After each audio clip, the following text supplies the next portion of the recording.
Il y a des jeudis que j'aime pas. Pourtant, le jeudi, c'est mon jour préféré. Mais des fois, non. Allez savoir pourquoi. Enfin non, restez ici. Le dimanche, c'est bien aussi, sauf pour 2 trucs. Le matin, il faut aller à la messe de 11h, et le soir, je sais que demain, c'est lundi. Mais les jeudis, je fais ce que je veux, presque tout seul à la maison. La journée est une terre d'aventure. Le jeudi, ça tombe pile au milieu de la semaine. Je sais pas s'ils l'ont fait exprès, mais c'est bien. Enfin, en fait, c'est pas vraiment le milieu de la semaine, parce qu'il reste encore que vendredi, samedi d'école. Enfin, c'est comme ça, c'est jeudi. Il y a un jeudi que j'aime pas, c'est quand d'un seul coup ma mère me regarde comme si elle découvrait que j'existais. Quoi ? Et que mes cheveux avaient poussé d'un seul coup pendant la nuit.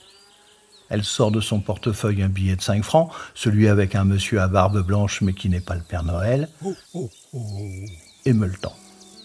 Ça veut dire que je dois aller chez le tondeur de chiens. Le coiffeur d'à côté. Je connais pas son nom, on l'appelle le tondeur de chiens, c'est tout.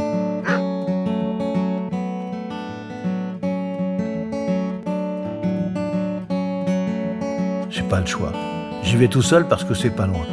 Je pousse la porte, ça sonne comme chez l'épicier de chez mes grands-parents. Bonjour monsieur. Rien d'autre à dire, il connaît la coupe de cheveux.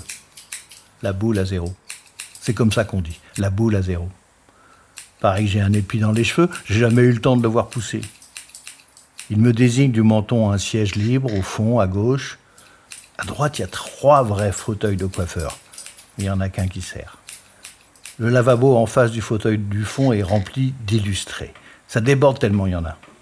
Est-ce que c'est lui qui les achète pour les lire en cachette ou est-ce que c'est pour moi et mes copains ?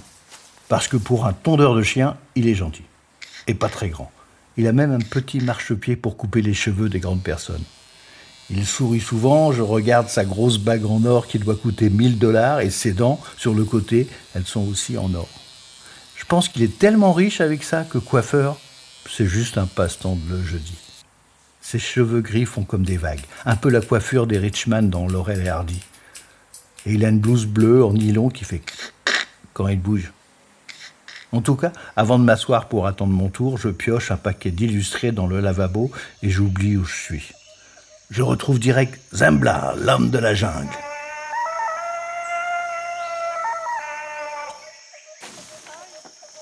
Il est comme Tarzan en slip léopard et se balance avec les lianes sur les méchants qui chassent les animaux. Enfin, il fait tout comme Tarzan. Peut-être qu'ils sont cousins. Ah oui, il y a aussi Hakim qui vit dans la jungle en slip de panthère et qui saute de liane en liane pour sauver les animaux des méchants. Mais lui, son slip, il a une bretelle. On le reconnaît à ça. Mon préféré, il ne vit pas dans la jungle, mais en Amérique. Lui, il a un pantalon et un gilet en fourrure de castor ou de grizzly, je sais pas bien. Et surtout, un bonnet en fourrure avec une queue de raton laveur. Pareil que Davy Crockett. D'ailleurs, eux aussi, ils sont peut-être cousins, si ça se trouve. Mais lui, il s'appelle Black le Rock. Rien que le nom, tu sais que c'est le plus fort. Et quand je vois qu'il est toujours torse nu en gilet et quand c'est l'hiver, je me dis ouais, c'est le plus fort. Il est un peu copain avec les Indiens et il fait la bagarre avec des soldats. Et des fois, il se bat avec un ours. Des fois même, c'est un grizzly.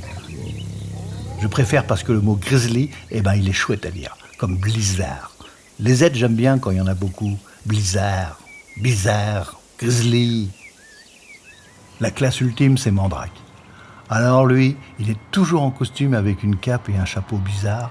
Il est trop fort. Il hypnotise les voleurs et il fait apparaître un éléphant ou n'importe quoi et les voleurs s'arrêtent, épatés, le temps que la police arrive. Si vous ne connaissez pas, faut lire.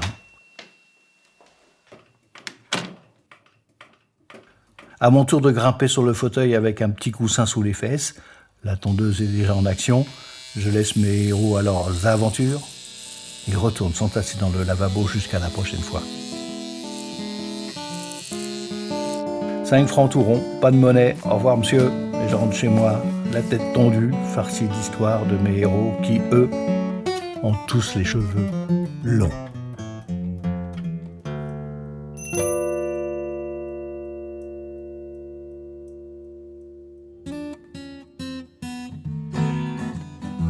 C'était Souvenirs à peu presque, un podcast de Jean-Michel Vinchon. toute ressemblance avec des faits et des personnages existants ou ayant existé ne serait que le fruit d'un gros coup de bol. Enregistrement et mise en scène sonore par James Wood, musique de Jean-Michel Maillard et Franck Michalon.